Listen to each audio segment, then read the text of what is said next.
26শে March 2025 বুধবার। এখন সময় সকাল 9টা। আমরা আমাদের আন্দামান ট্যুরের চতুর্থ দিনে আজ হ্যাভলক থেকে নীল আইল্যান্ডের দিকে যাচ্ছি। হ্যাভলক আইল্যান্ডের নাম বর্তমানে পরিবর্তন করে স্বরাজ দ্বীপ আর নীল আইল্যান্ডের নাম পরিবর্তন করে শহীদ দ্বীপে রাখা হয়েছে। হ্যাভলক থেকে নীলে যাওয়ার জন্য ফেরি বা ক্রুজ আপনারা অনলাইন বুকিং করতে পারবেন। bookyourferry.com থেকে আপনারা আন্দামানের মেন আইল্যান্ডগুলো মানে পোর্ট ব্লেয়ার, হ্যাভলক, নীলে যাওয়ার কানেক্টিং ফেরিগুলো অনলাইন বুকিং করতে পারবেন। এখানে এসে বুক করার থেকে অনলাইন বুকিং আগে করে নিলে পছন্দ মতো সিট এবং ক্লাস বুক করা যায়। মার্ক্রোস, নটিকা, গ্রিন ওশান মূলত এই তিনটে প্রাইভেট কোম্পানির ফেরি সার্ভিস চলে এখানে।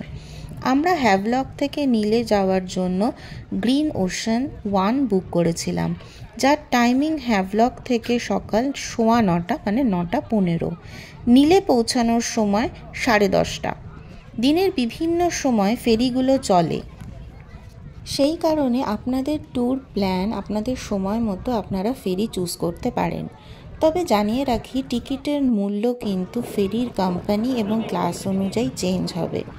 আমরা গ্রিন ওশান 1-এ ইকোনমি ক্লাস বুক করেছিলাম হ্যাভলক থেকে নীল আইল্যান্ড যাওয়ার জন্য, যার ভাড়া 1150 করেছিল জন প্রতি।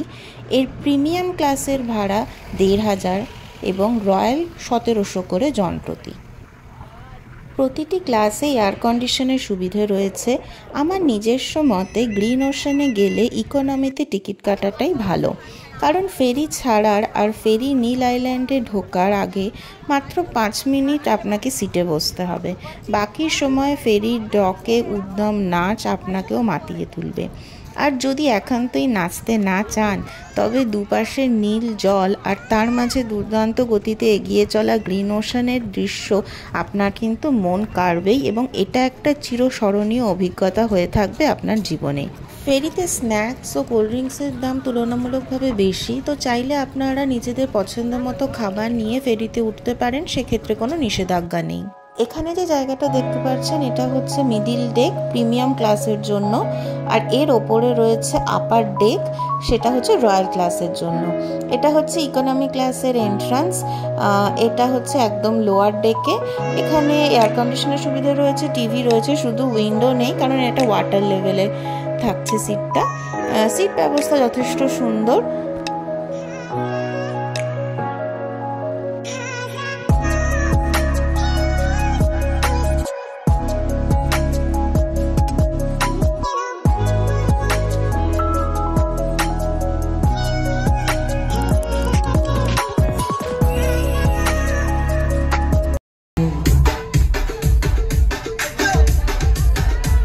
গানের তালে কিছু অপরিচিত মুখও পরিচিত হয়ে উঠেছিল এই অল্প সময়ের জন্য।